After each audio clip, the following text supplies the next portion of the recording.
मंत्री महोदय, आपके अशोक चौधरी जो मंत्री हैं वो कब ज्वाइन कर रहे हैं प्रोफेसर में? कहाँ समस्या है? उनकी जहाँ समस्या है उनके ज्वाइनिंग में? कमीशन को हम लोगों ने पुनः उनके मामले को भेज दिया है। कमीशन उसमें अपनी मंतव्य देगा, इंक्वायरी देगा। देखिए, जो भी लिस्ट आती है वो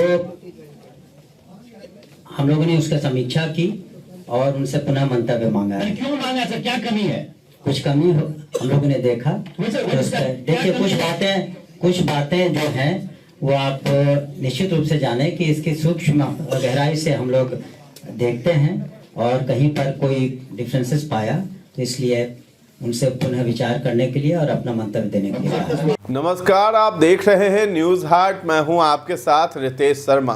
बिहार की राजनीति और शिक्षा व्यवस्था के बीच एक बार फिर बड़ा सवाल खड़ा हो गया है। राज्य सरकार में मंत्री अशोक चौधरी के लेक्चरर बनने से जुड़ा मामला अब जांच के दायरे में आ गया है। खुद बिहार के शिक्षा मंत्री ने इस पर बड़ा और स्पष्ट बयान देते हुए कह डाला है कि अशोक चौधरी के शैक्षणिक प्रमाण पत्रों में तकनीकी गड़बड़ियां हैं, जिसके कारण फिलहाल उनकी नियुक्ति संभव नहीं है।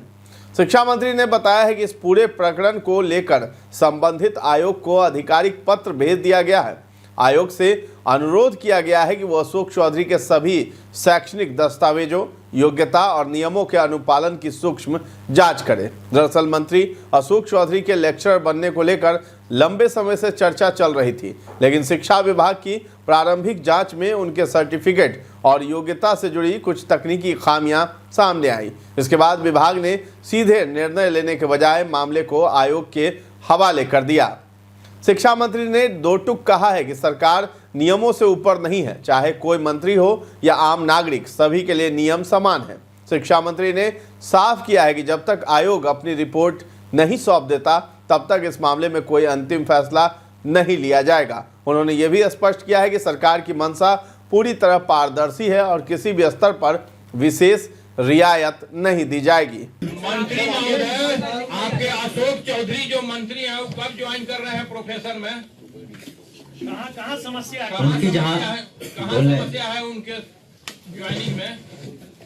कमीशन को हम लोगों ने पुनः उनके मामले को भेज दिया है। कमीशन उसमें अपनी मंतव्य देगा, इंक्वायरी देगा। देखिए, जो भी लिस्ट आती है वो हम लोगों ने उसका समीक्षा की और उनसे पुनः मंतव्य मांगा है। क्यों मांगा सर? क्या कमी है? कुछ कमी हम लोगों ने देखा। देखिए, कुछ बातें जो हैं वो आप निश्चित रूप से जाने कि इसकी सूक्ष्म गहराई से हम लोग देखते हैं और कहीं पर कोई डिफरेंसेस पाया तो इसलिए उनसे पुनः विचार करने के लिए और अपना मंतव्य देने के लिए। बहाली के लिए क्या अशोक चौधरी पर एफआईआर करिएगा? विभाग कोई भी नियुक्ति नहीं करता, अलग अलग कमीशन है जो नियुक्तियां करते हैं। सर, कस्तूरबा गांधी आवासीय विद्यालय का आपने जिक्र किया। अब मतलब मैक्सिमम जगहों पे देखेंगे कस्तूरबा गांधी आवासीय विद्यालय में बच्चों की संख्या बहुत बढ़ रही है।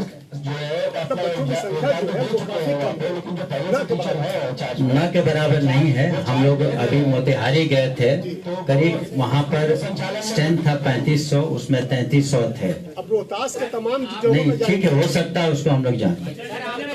Thank you. फिलहाल शिक्षा विभाग आयोग की रिपोर्ट का इंतजार कर रहा है। आयोग द्वारा दस्तावेजों की जांच पूरी होने के बाद ही यह तय होगा कि अशोक चौधरी लेक्चरर बनने के योग्य हैं या नहीं। अगर गड़बड़ियां साबित होती हैं तो उनकी नियुक्ति पर पूरी तरह रोक लग सकती है। तो फिलहाल इस खबर में इतना ही है। न्यूज हाट के साथ बने रहे और अभी तक हमारे चैनल को आपने सब्सक्राइब नहीं किया है तो जरूर कर लें। धन्यवाद।